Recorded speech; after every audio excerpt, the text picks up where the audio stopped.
It's about history, policy, and impact. A new perspective on current affairs, bringing experience, insight, civility, and scholarship to the urgent issues of today. It's about our past, present, and future. Your host, Pulitzer Prize-winning author and journalist, Douglas Blackman. From the University of Virginia's Miller Center, this is American Forum. Welcome back to American Forum. I'm Doug Blackman. A little more than 25 years ago, George H.W. Bush moved into the Oval Office, succeeding Ronald Reagan to become the 41st president, the first vice president to be directly elected to the nation's top office since Martin Van Buren in 1836. 4 years later, the first President Bush suffered a staggering rebuke, winning just 37.5% of the popular vote, worse than President Jimmy Carter in 1980. Over the past quarter century, however, George H.W. Bush has enjoyed an extraordinary reconsideration. Now viewed by many historians and Americans as successful, if unexciting, his prudence in the commitment of military forces and emphasis on international collaboration are seen as a stark contrast to blunders by his son a decade later. The signature achievement of Bush 41 was the peaceful unwinding of the Soviet Union at the end of the Cold War. Yet today, as Russian troops occupy the Crimea and Vladimir Putin threatens expansionist aggression, some argue that the roots of the current crisis extend back to a flawed strategy by the first President Bush. Our guests on American Forum today are the editors of Bush 41, a new book based on oral histories collected from dozens of Bush aides. We'll begin with Michael Nelson, a professor of political science at Rhodes College and one of the editors of Bush 41, and Russell Riley, co-director of the oral history program at the Miller Center. Later, we'll be joined by co-editor Barbara Perry from the University of Virginia. Thank you for being here. My pleasure. Thank you, Doug. It's great to have you. And great timing to be talking about the Bush 41 presidency. But let's go right into the question, Mike, of the relevance of some of the events we've been watching unfold in the world today and the presidency of the first President Bush.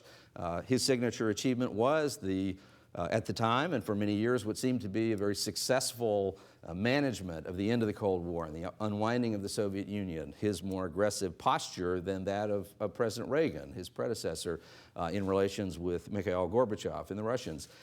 For all these years, we've largely viewed that as an overwhelmingly successful approach. But now in the world, we maybe see some of the manifestations of the complexity, at least, of the end of the Cold War. But is there a connection between these events of today and what happened in the Bush 41 presidency?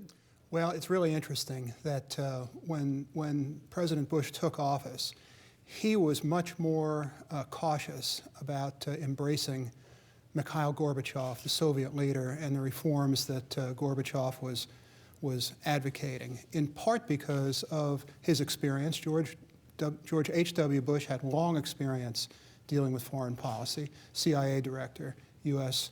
Representative in China, and in part because of his foreign policy team, which included people like Bob Gates, later Secretary of Defense in two administrations, who said, you know, we ought to be careful what we wish for here, because if the Soviet Union were to collapse or as a country, or if the Soviet Empire, if either one of those things happened, who knows what demons might be unleashed. For as long as the Cold War was going on, in Yugoslavia, for example, ethnic tensions were suppressed by the Soviet Union. Actors like Saddam Hussein in Iraq would have never dared to do something on their own, like invade a neighboring country. And so Bob Gates, others in the Bush foreign policy team, advising President Bush, let's be careful here. And President Bush was careful, and he was also careful when those events started happening, when the Soviet Empire collapsed, when the Soviet Union collapsed. Careful not to, as he put it, dance on the wall, to declare the kind of victory in the Cold War that Americans had been longing for, because that might push the Soviets into a corner and evoke a kind of military response or some other inappropriate response. Bush did all that. Now, great successes, and I think nothing that's happened recently takes away from those. But that was almost 25 years ago. And I don't think you can hold President Bush responsible for the fact that even great events, great accomplishments, aren't unalloyed goods. There are always long-term costs to any success. And so A+ to President Bush, that grade doesn't go down. But it's clear that not every problem was solved when the Cold War was over, and some problems that the Cold War had sort of kept suppressed emerged. But so some of the things that President Bush, and for purposes of this conversation, when we say President Bush, we'll always mean H.W. Bush, and we'll be specific if we mean his son.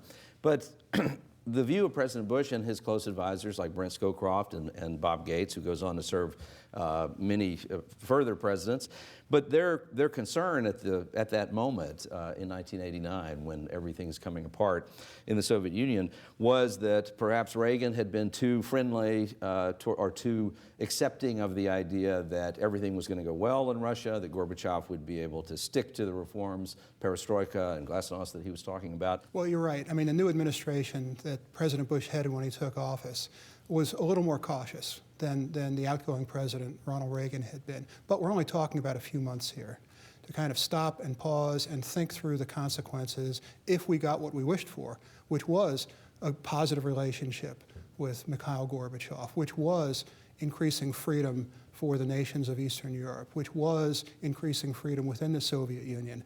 You know, freedom is like a lot of good things. It's a two-edged sword. The freedom to do good is also the freedom that allows harm. And undoubtedly, when the Soviet Union ceased to be in its current form, there were going to be people like young Vladimir Putin who'd be thinking, Mother Russia has been disgraced, and it's my mission to help restore it to greatness. Well, you know, that's the human condition, is that not every good comes without consequences that are less than good.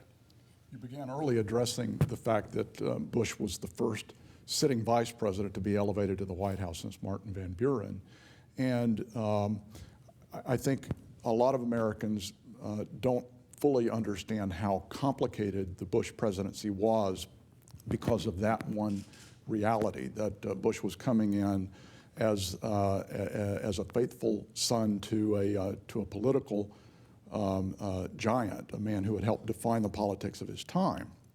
And on domestic politics as well as foreign policy, it was extraordinarily difficult for this president to come into that environment and try, as every president wants to establish his own political identity. And so, as Mike properly indicates, he comes in, he finds himself inheriting a very complex situation globally, tries to establish a pause in global relations to re-examine policy as a means of trying to determine for himself whether President Reagan's policies towards the Soviet Union ought to prevail. And I think for the most part, there was a continuation. There are others here who are more competent than I to speak on foreign policy issues. But the fact I'd like to focus on is the real political problems that George Bush had internationally as well as domestically in following somebody like Ronald Reagan. The thing that we remember him for domestically is the violation of the read my lips, no new taxes pledge. Well, he inherits an economic situation and a budgetary situation that practically forces him to revisit the logic of the Reagan administration. He accepts in negotiations with a very powerful Congress the establishment of new taxes, and he pays the consequences for it, consequences that Ronald Reagan did not have to pay, notwithstanding the fact that on multiple occasions in his presidency he had done virtually the same thing. So the context of the Bush presidency was extraordinarily complicated, and this was true both on the foreign policy dimension as well as the domestic arena. If I can just say, Doug, there's a great quote in the book, which is, of course, draws extensively on the Bush oral history interviews that were done by the Miller Center here. And it's by Jim Pinkerton, who was part of President Bush's domestic policy operation. Pinkerton points out that Reagan-Bush, you're talking about a 12-year Republican administration in which Bush is a part of all of that. And what Pinkerton says is, you know, in any sort of card game, you play your best cards first, and then you're down to your 3s and 4s. And in a sense, all the things that President Reagan was able to accomplish, he was playing the Republican Party's aces and kings and George H.W. Bush becomes president 8 years in, there aren't that many great cards left in his hand. He had a weaker hand to play. Played it arguably as skillfully as anybody could have, but it was a weaker hand. It's also interesting in some of the oral histories and that are relied on in the book that there was an importance placed on a separation on the part of the Bush people and himself. He also wanted a separation from Reagan, even though he'd been a loyal servant of that administration. He wanted to put his own imprimatur on the presidency, and it was difficult because he's continuing a Republican administration. He comes in, there are numerous people, mostly at the sub-cabinet levels, who are expecting, because there's a continuation of a Republican regime, to become elevated in the administration in ways that would benefit them and their own exercise of power in Washington. But the president wasn't interested in this, that essentially the Reaganites were on the outs. And we have evidence in many of the oral histories of a tremendous amount of discontent, a lot of this voiced through people like Dan Quayle, whose roots were in the Reagan wing of the Republican Party, who confided in the oral history interviews that there was an enormous amount of discomfort among the Reaganites because they wanted to come in and clean house and start over again. You know, there are a lot of vice presidents who have become president, but as you pointed out in your introduction, not many of them become president through election. And so when Lyndon Johnson succeeds to the presidency after John F. Kennedy's assassination, he not only keeps all the Kennedy people, but he begs them to stay, because the message at a time of presidential death and succession is continuity, to reassure the country. George Bush becomes president through election, and so because this was an unfamiliar thing, I think a lot of the Reagan people, a lot of Reagan's people, thought, well, you know, what's changed here? Well, we should sort of count on staying. That was really not what you would expect after any election, that a new president who's just received the endorsement of the voters is going to keep the people who are already there in place. And then the team that he puts in place, and which is largely credited for the success of these geopolitical efforts, diplomatic work around the end of the Cold War, are an extraordinarily integrated and cooperative, collaborative group. I mean, it's as described in the book and through the oral histories themselves. It's a remarkably effective coalition of people, and all the more remarkable in contrast to the way things worked in his son's presidency, involving, in some cases, the very same people. Well, you know, Bartholomew Bat Sparrow has a wonderful chapter in the book, and he says that both Presidents Bush, the father and the son, picked an all-star team for their foreign policy group. But the difference was the father, 41, chose people who were not only enormously talented and experienced, but who worked well together. And President George W. Bush picked great people who didn't work well together. And that turned out to be a big and important contrast. It's sort of like we've seen any number of sports teams which sign up every high-powered free agent there is, and then they don't play well together as a team. President George Bush, the elder, sort of got that in a way that his son didn't. And what do the oral histories tell us about why that was? Because as you say, in some cases it's the same people. It's Bob Gates and Condi Rice in a different kind of role. But some of the people who become even more prominent as time goes by are in the picture. But what was the alchemy that, as best you could draw from the oral histories, as to why they worked together so well? Presidents matter. And the man sitting behind the desk in the Oval Office makes a great deal of difference. And the fact is that George H.W. Bush had an enormous amount of experience, had previous personal and professional relationships with the people that he was drawing on in these positions. And so it was an enormous degree of confidence. I mean, to further the sports metaphor, these are people who telegraphed each other signals. They understood each other extremely well. I'm sorry. No. You know, if you look at what's been going on in the presidency over the last 40 years now, every president except George H.W. Bush has taken office with very little foreign policy experience. They've been governors like Jimmy Carter, Bill Clinton, Ronald Reagan, or in the case of President Obama, only in Washington for a short time. He's the one president who came in sort of knowing from experience, here's how the world works, and here's how the United States needs to organize its response to the world in a way that'll be effective organizationally as well as substantively. How people work with each other as well as their individual credentials. Russell, you write in the book at some length about the other great paradox of Bush 41, and that is the extraordinarily high level of popularity that he has at the high point of his presidency, and how then a very short time later, just really a year later, he's thrown out of office in this incredible rebuke from the American people, and then begins almost immediately this fairly remarkable rehabilitation in terms of the views of him as measured by Gallup polls of the American people. But so explain that to us. Okay, well, of course he was enormously successful in foreign policy, and particularly after the first Gulf War. His public approval ratings were astronomical, and there was a sense that in the aftermath of that they might be able to coast to re-election.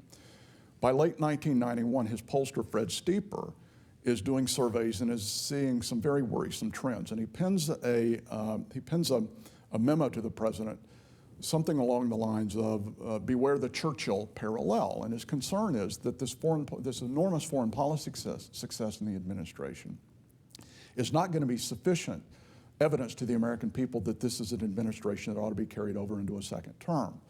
And effectively, this is what happens, that we have evidence from the oral history interviews, for example, that there was terrific footage shot across the world of the president greeting foreign leaders, going abroad, meeting the troops and so forth, none of which ended up getting aired in their political campaign commercials in 1992 because the American people were simply uninterested in foreign policy. As I recall, there was one poll taken sometime in the middle of 1992 that said only 1% of the American people at that time believed that foreign policy was an important issue in 92. And so essentially the president had rested his case on foreign policy. There was not a domestic desert storm to follow it, as some had suggested. And he ended up getting beat by a governor of a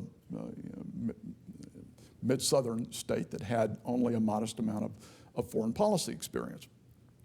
The fascinating thing for me is that his rehabilitation in public opinion occurs almost immediately. It happens before he even leaves office, that there is a 22% swing in his approval ratings from a week or so before the election to the point a week or so before he leaves office. When George H.W. Bush leaves office, his public approval rating is almost exactly at the same level as Bill Clinton's, who's coming into the Oval Office.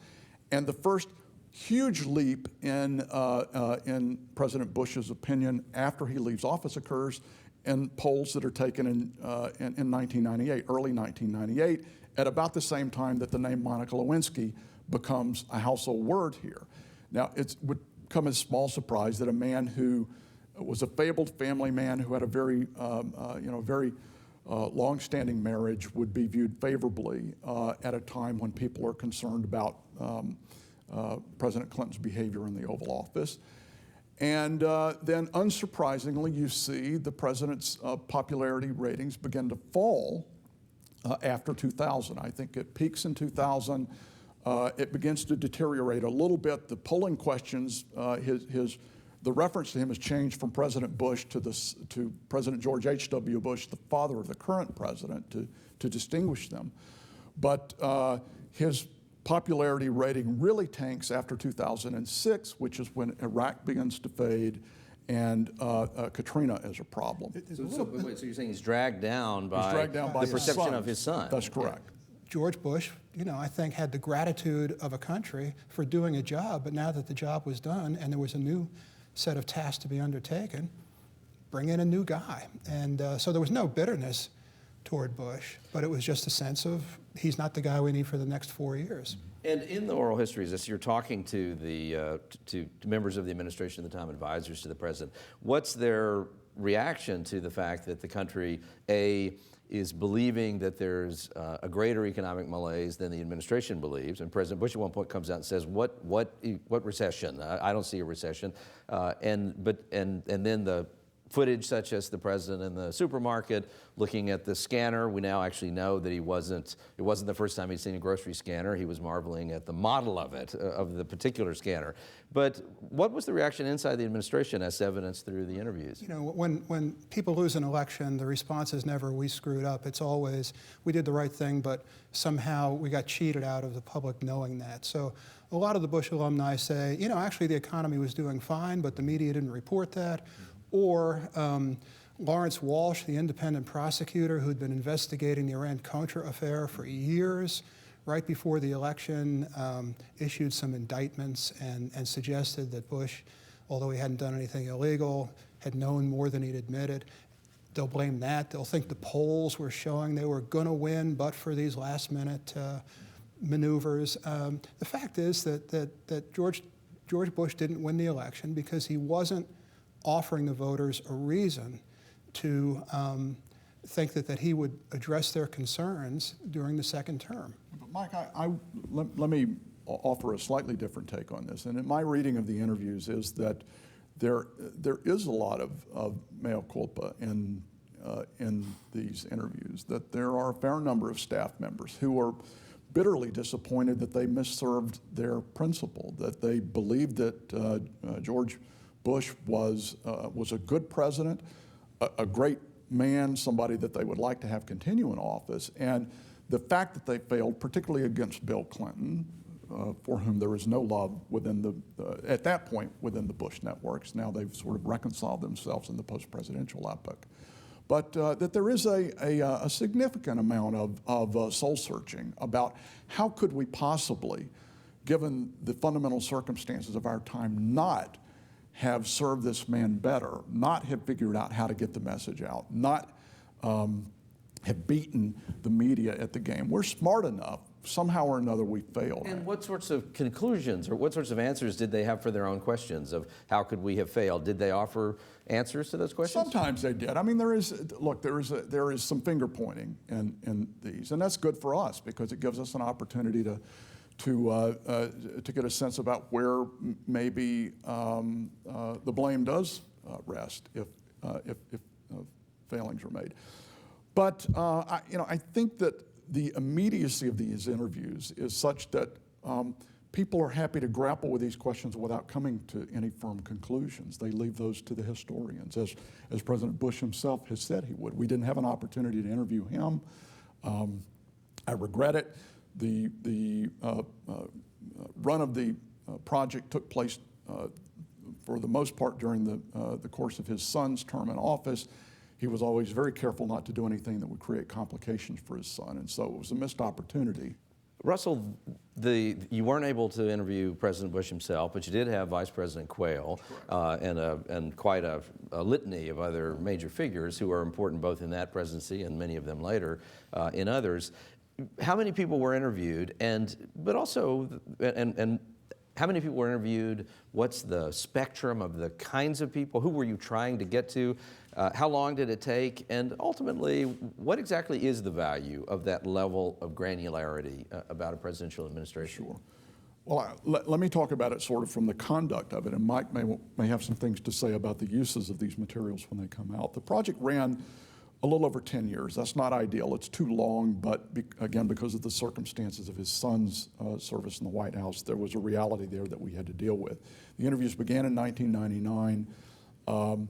There were 56 interviews conducted by teams of scholars, most of them chaired by faculty at the Miller Center, but there were scholars and a few journalists from across the country who were involved in the interviews. We hope to get interviews with everyone at the senior-most positions in the administration. That is the cabinet officers as well as the senior White House staff, and we were successful in most of those things. We did interview Vice President Quayle in Phoenix. It was an interesting experience. One of the most illuminating interviews for me because everybody knows Quayle's reputation. His fumbling with spelling of potato is legendary. And then you get seated at the table with this man, and you come to understand that this is a very, very sharp political figure who has got a very acute mind for electoral politics,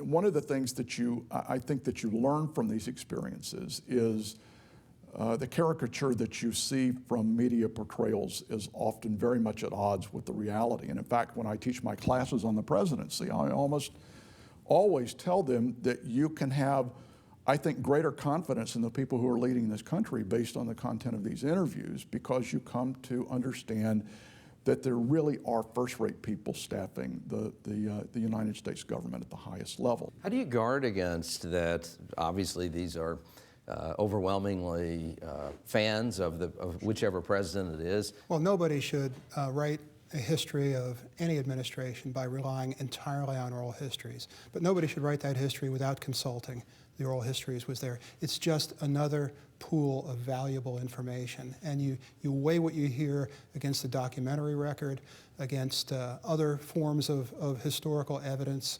And, you know, people in Washington, in White Houses, largely due to the Monica Lewinsky and Whitewater things, don't write a lot of stuff down anymore because they're afraid it's going to be subpoenaed.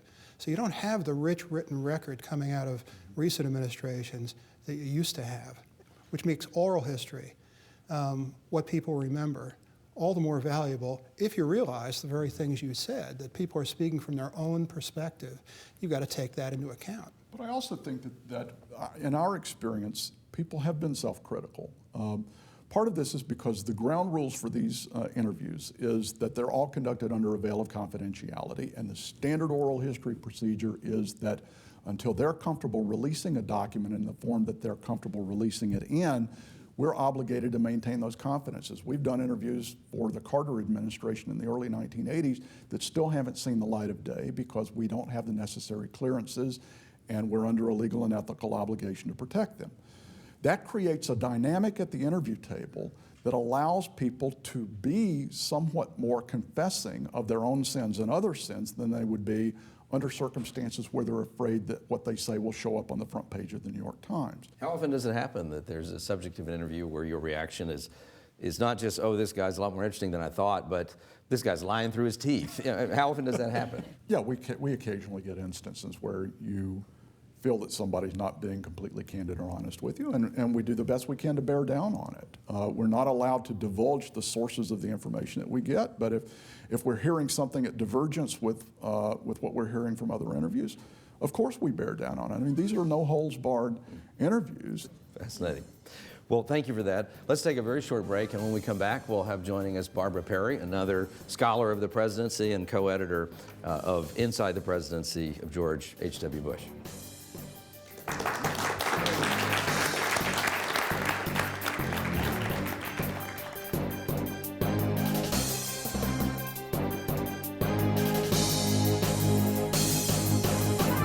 We're back on American Forum.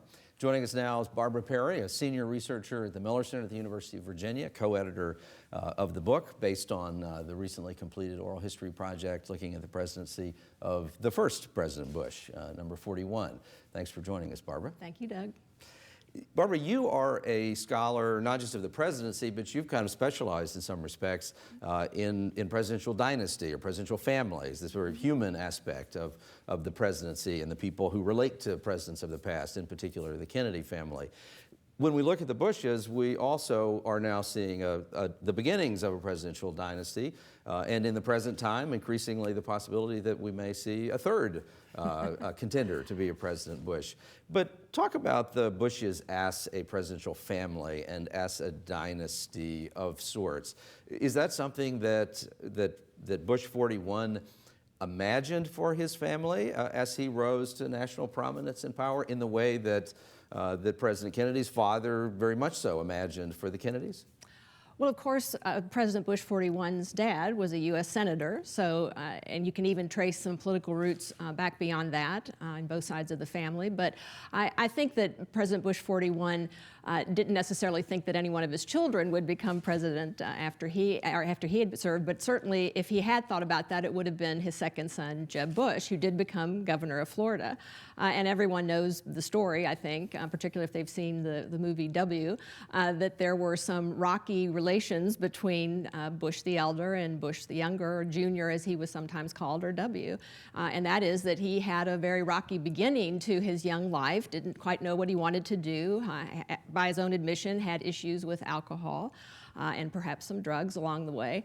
And so this was a disappointment to George Bush that his son, his namesake, would have these problems and some of this irresponsibility. It was Jeb who was the responsible one and the one he thought would go on probably to a political career. Whether a father can think in terms of a son following him to the Oval Office is another story, but it is, as you say, a fascinating human story to think of the dynasties. It seems that voters in this country, in addition to liking to vote for generals, like to vote for dynasties. And we can start with the Adamses in the 17 and 1800s and come up through the Roosevelts and the Kennedys and now the Bushes and the Clintons possibly starting a dynasty as well.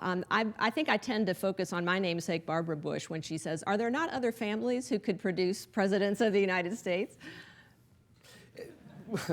Mike, what's your read on that, of the sense of dynasty, but also in the course of the interviews that how much of a consciousness during the presidency of Bush 41 was there that, oh, I've got this one son who's emerging very significantly, another son less so in some respects, but then does.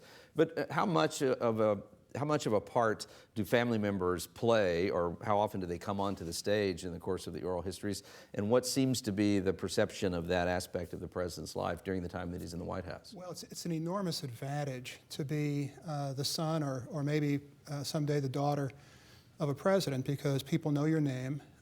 You've been able to observe a president and have some sense of what the job involves, and also some sense of what running for the job involves. You've got a network of connections, so when it comes time to raise money, that's not going to be as hard for you as for somebody who doesn't have that name. Barbara's right. We are sort of unspoken royalists in this country, and we don't have the Yorks and the Lancasters, but we have the Adamses, the Harrisons, the Kennedys, the Bushes, the Clintons, the Byrds here in Virginia for a time. In some sense, I think we caught a break at the beginning of the presidency that George Washington didn't have a son, that Thomas Jefferson didn't have a son, that James Monroe and James Madison didn't have. The one president of the first 6 who had a son was John Adams, and look what happened to his son, John Quincy. So there's a sense in which we got off to a good start in not creating our own de facto aristocracy. But to me, it's a little worrisome that we keep going to the same familiar names, and Hillary Clinton and Jeb Bush in 2016, which is a possibility. Same old in a sense. Have we ever had a dynasty versus a dynasty in a presidential election before? I can't think of one. Certainly not one of that scale. I'm thinking, let's see, Kennedy in 60, and Lodge was the running mate of Nixon, correct? In 60, so it wasn't president to president, but president, vice presidential. And the Kennedys and the Fitzgeralds and the Lodges had been fighting each other all the way through Massachusetts politics. Massachusetts dynasties, yes. Somewhat indirectly. Interestingly, though, because of some of the shared staff figures and between the Bush 41 presidency and Bush 43, and because of the father-son relationship, these oral histories also, in any number of places, do reflect on and compare to the Bush 43 presidency. So there's an aspect that this is also about that presidency. And generally speaking, it doesn't seem to be very flattering toward the second President Bush, that even these aides to Bush 41 were fairly critical. Well, you might say that Bush 43 knew the words of putting together a foreign policy team, but not the music. His father had been involved in foreign policy in numerous roles, and he knew not only who the good people were, but how well they would work together and work with him. The son had been governor, hadn't had foreign policy experience, so he sort of knew here are really good people, but less sort of feel for how would this turn into a team. And that is also a difference between father and son in a different way. His mother, Dorothy Walker Bush, constantly told her young son, George, back in the 30s, I guess, 40s, your success comes if your team succeeds, not if you succeed. That doesn't matter. And so I think that elder George Bush grew up with more of a sense of success comes through teamwork. The younger son maybe didn't imbibe that same ethos to the same extent. And could I also add a distinction between father and son, and there are many, but one is wartime service that I find fascinating, and that is to have George Bush the Elder have signed up for World War II service on his 18th birthday to become then the youngest flyer in the U.S. Navy, to serve with distinction in the South Pacific, to be in effect shot down twice and crash into the ocean and barely be saved when his crew was not. And then for George W. Bush, not to serve overseas during the Vietnam War, though to serve in the Texas Air Guard. But I have a brother who's exactly his age and graduated in 1968 as Bush did from Yale. My brother was told you'll be drafted within a couple of weeks, and was looking into the Air Guard and the National Guard, and all of those positions were taken by men and boys who had parents with connections. And so I think there is something to be said for that distinction in their preparation for sending others into war. That would also seem logical as a point of understanding around the very different approach that those two presidents took toward the placing American soldiers at risk, and certainly the difference between Bush 41's approach to the first Persian Gulf War and Bush 43's, notwithstanding that 9/11 had radically changed the general equation. But nonetheless, this would seem to be a crisp example of the greatest generation attitudes toward having been there, having seen the enormous loss and the effect that can come from engaging the country in extended war, and then a president later who maybe didn't absorb that. Is that a fair reckoning? Well, I don't want to be unfair to George W. Bush, because one thing we know about him is that he put himself in the presence of the families of almost everyone who died in the wars that he began, and spent a lot of time with them. I think he knew, if not from experience, from that kind of connection, what the cost was of the war he was conducting, and still felt like it was a price that was worth paying. It's the hardest thing any president does.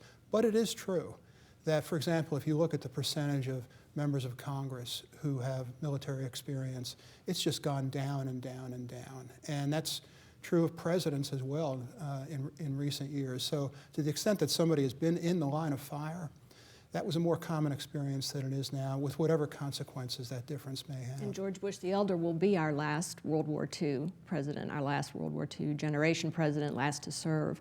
It's also, I think, important to note about George W. Bush, Bush 43, that in the post-presidency, he's taken such a large role in the Wounded Warriors program, to piggyback on what Mike said. This gets to another interesting area that I think we want to talk about, and that is how politics has changed and how George H.W. Bush represents really this point of departure, arguably, in American politics.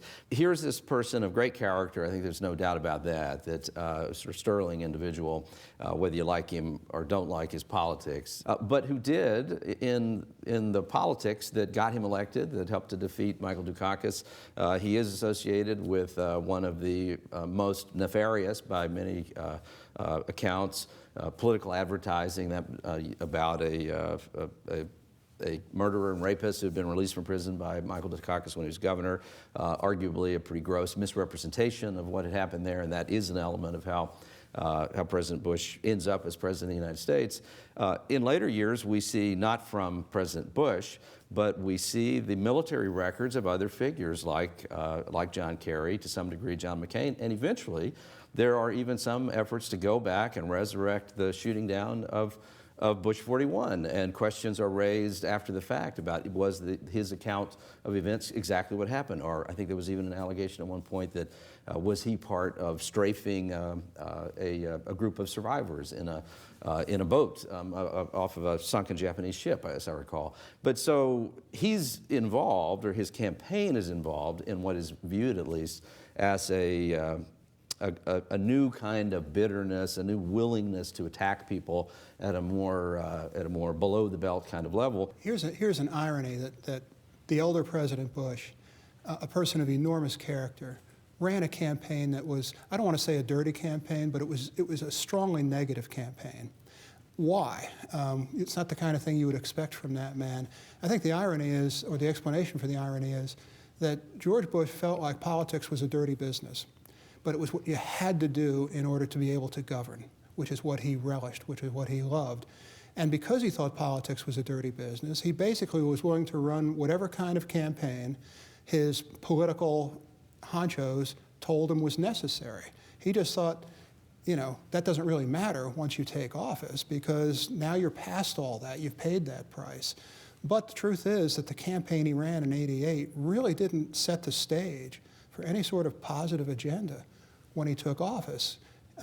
Read my lips, no new taxes is a promise, but it's a negative. It's a promise not to do something. And then he had to back away from that. Attacking furlough programs, well, what does that have to do with being president? So there's a sense in which, by not valuing politics as much as he valued government, he cheated himself. Is that a fair assessment, Barbara? It is. Mike's absolutely on point. And as some have said in the oral histories, George H.W. Bush would rather be sitting in the Oval Office solving problems than to be out on the road. And we haven't quite talked enough, I think, about the '92 campaign, and the fact that the one thing we haven't mentioned is his diagnosis of Graves' disease, in which the body's own immune system attacks the thyroid. And so he was suffering from fatigue, and interestingly enough, Mrs. Bush, the First Lady, was also diagnosed with Graves' disease at the same time. So you have these two very powerful campaigners when they want to be, and I think the picture on our book indicates a very active George Bush out on the campaign trail, in this case whistle stopping, but just at the moment when he would have needed to be out there on that campaign trail, he was tired and fatigued, and many people in the oral history commented about that. And then you also have him in the debate, I think it was the one in Richmond, where famously or infamously the president took a look at his watch. And what did the Democrats do but say, it's time for him to go? And in the oral history, the explanation was that he was afraid that Ross Perot would go on too long. He also had, in both elections, but especially in '92, a fundamental disrespect for his opponent. He just couldn't believe that the American people would choose Bill Clinton over him. And I think what he didn't realize was the people weren't choosing between two neighbors. They were choosing between two people to lead the country for the next 4 years. And Clinton, whatever doubts people may have had about his personal character, was promising to do the things that the country wanted. And President Bush was sort of saying, but I'm a great person. No, he didn't say that, but I'm a good person, and I'm more qualified, and thinking that was enough. Well, that's never enough in an election. People want to know, what are you going to do if we give you this office for the next 4 years? And Ross Perot did draw votes away from him as well, so it was bad luck for Bush in '92. In terms of the politics, while he's president, we have a kind of paradoxical sequence of events. On the one hand, I think we generally perceive Bush 41 as representative of an older style of business-oriented republicanism, a wealthy man who had made money as a business person and before he went into politics, and so we perceive him in that regard. But in the end, Bush's politics also arguably represent his embrace of this, in some respects, of this insurgent republicanism that's necessary to preserve the party. And so in a way, the Tea Party and Newt Gingrich and this new branch of Republican politics that's so opposed to what we perceive Bush 41 having been, in some respects, starts with him or goes back to his presidency. He was never comfortable with movement conservatives, if you will, with contemporary conservatives. And in some ways, that traces back to the experience he had in Texas as a young man in Houston, trying to build a Republican Party in that city. And the biggest problem he had, and Barbara Bush said this was the hardest campaign he ever had, was running for Harris County Republican chair in the face of intense opposition from the John Birch Society. And for the rest of his career, and Dan Quayle said this in an oral history interview, whenever President Bush thought about these sort of intense movement conservatives, he would think, those are the same nuts who tried to undermine me back in Texas. He never was able to really see them for what they were. But when he ran for office, he was willing to say what they wanted to hear, but neither he nor they felt like they were really on the same page in any sort of deep and meaningful way. So when he did things as president, like changing his mind on taxes, there was no residue of, well, okay, he's our guy, so if he did that, I guess he had to do it, which is what Reagan did, raising taxes 5 times. No Republicans blamed him. They thought he's only doing it because he has to. When George Bush did it, people thought within his own party. He's doing it because that's what he's always really wanted to do, and now he's doing it.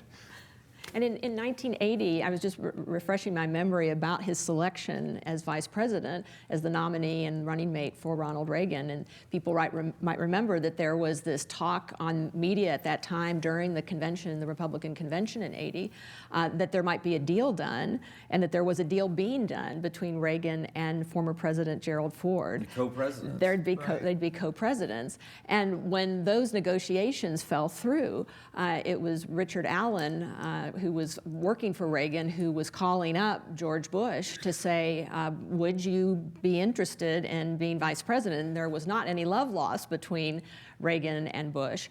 But the one thing Reagan said that he would require would be for Bush to say, I will support the Republican platform plank by plank, including on things like abortion, where he had differences with the movement conservatives and with Ronald Reagan. You know, there never would have been a Bush presidency if midway through his campaign for the Republican nomination against Ronald Reagan in 1980, Jim Baker, his longtime friend and campaign manager, hadn't said, George, it's time to fold your cards and throw in your hand. What Baker realized, and it was hard to persuade Bush to do this, was that if you pull out now, you're preserving the possibility that Reagan may choose you for vice president. And that's what happened. Bush didn't want to end the race. He wanted to keep on fighting, in which case he never would have been Reagan's vice president, in which case he never would have been president. But so we end up with that he makes the no new taxes pledge in conciliation, in a sense, to this activist, this new thread of activist Republican politics. And then when he reverses on that, he becomes the definition of a rhino in Tea Party terms of today, a Republican in name only. These Republicans who say they're against taxes but in reality raise taxes. Yet it is in his interaction with Newt Gingrich to try to get a budget finally through this newly revitalized Republican body within the House of Representatives that a lot of the foundation is laid for Tea Party politics as we see today. It's a fascinating irony. It is, and I think that's among the most fascinating of some of the interviews in the oral history, and that is to hear the process of negotiation that went on, including meetings at Andrews Air Force Base. They were trying to get the members of the Hill out of their comfort zone, in a way, and out of the smoke-filled rooms of Capitol Hill, and get the White House staffers and the congressional liaisons out of their places in the West Wing or in the Executive Office Building, and get them on different and neutral territory. But to hear what goes on behind the scenes, you feel like you're in an Alan Drury novel or The Last Hurrah in the descriptions. Did those staffers imagine that, well, we've just got to work our way through this and placate these crazies, and then the real Republicans will be back in charge, will be back on agenda? Or did they perceive that some new kind of Republicanism was really beginning to bubble up at that time? You know, Newt Gingrich at this time was way below the horizon. In fact, he was barely reelected in 1990. So I don't think people in the White House were taking him seriously in terms of the influence he was beginning to have among his fellow Republicans in the House of Representatives. And the other thing that was going on here, simultaneously with that budget deal that led to the increase in taxes, was President Bush is trying to build an American response to Saddam Hussein's invasion of Kuwait. Well, Bush wouldn't have gotten that support in Congress that he wanted. He wouldn't have gotten a unified country if he hadn't made concessions on domestic policy. And for Bush, it was a choice between doing what he felt needed to be done in foreign policy and doing what he felt needed to be done in domestic policy. It was no choice at all. Foreign policy for him was what the presidency was all about. And these were the regrets about the staffers who commented to us about the '92 campaign, that they failed the president in presenting that deal that they felt they had to do with the all-powerful, at that point, Democrats who had control of both houses. And then sort of the worst thing for President Bush looking for re-election is he faced a primary fight. Pat Buchanan just made it very difficult for Bush to get the Republican nomination and unite the party. Well, when a president has to fight for renomination, think of Carter in 1980, think of Ford in 1976. It's hard to win the election because you don't have a united party behind you. And all of your foibles and all of your failures have been pointed out by someone in your own party. Let's go back to that pinnacle moment of the Bush 41 presidency where the Cold War is coming to an end. which also reflects back on the political conversation we've just had, that up until the end of the Cold War, politics in America has been for a long time disciplined or chastened to some degree by the existential threat of the menace of the Soviet Union or communism more generally.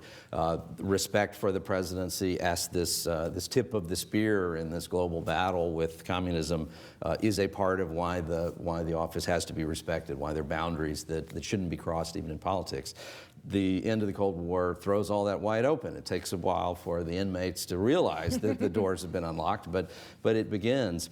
But the sequence of decisions about foreign policy and diplomacy that are now, I think, again, so relevant, even with this passage of time. And I know that Brent Scowcroft and others in the administration talked at length in the oral histories about the considerations that the administration were making, and this idea that rather than engaging expansively and very cooperatively, rather than essentially saying join us in some sort of new world order, there was we've got to be aggressive, more aggressive than Reagan. We've got to push the Russians back to their 17th century boundaries. That will be the safest course for global society. But now we're faced with a president of Russia who explicitly says, you, the U.S. and the West, came after us when we were down, when we were collapsing, and now we must sort this back out. That's why we need not just the Crimea, but we must be robust and strong, and we can't have NATO members on our borders. And so that's a situation that was created not just by Bush 41, but also by the Clinton administration and Bush 43. But in the light of 25 years later, do we reassess any of those perspectives? I don't think Bush 41 could have allowed the Soviet Union to surrender more gracefully than he did. I don't think any president could have been less sort of triumphalist in celebrating the fate of the Soviet Union than Bush was.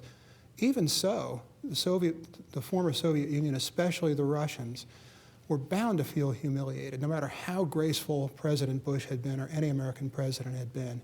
And that humiliation has been percolating and recently manifesting itself in what I would call inappropriate national behavior.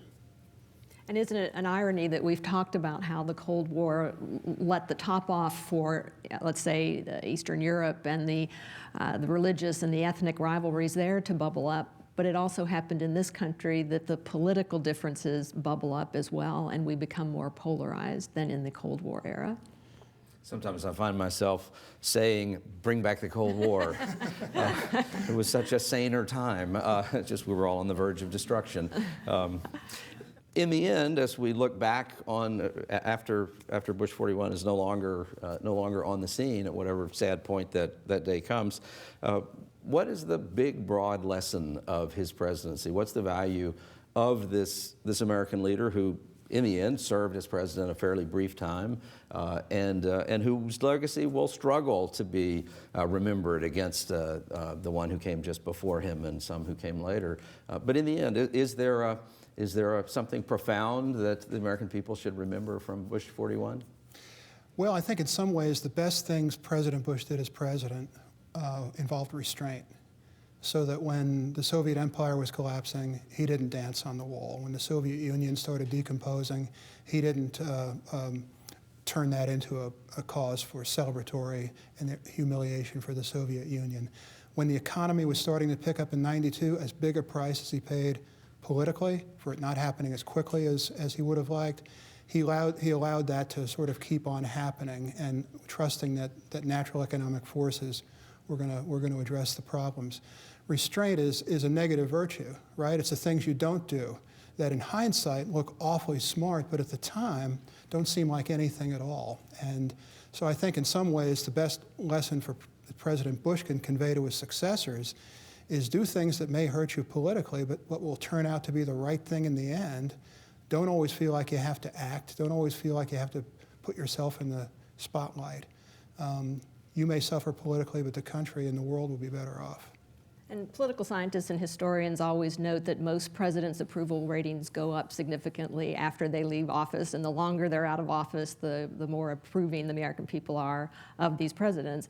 And so I think he will benefit from that. But I also think that he's also benefited from his humanity and his statesmanship. And I think people, particularly now in this polarized period, feel that.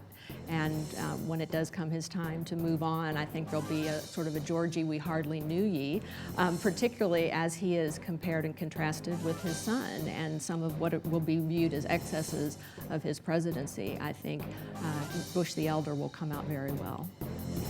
Thank you.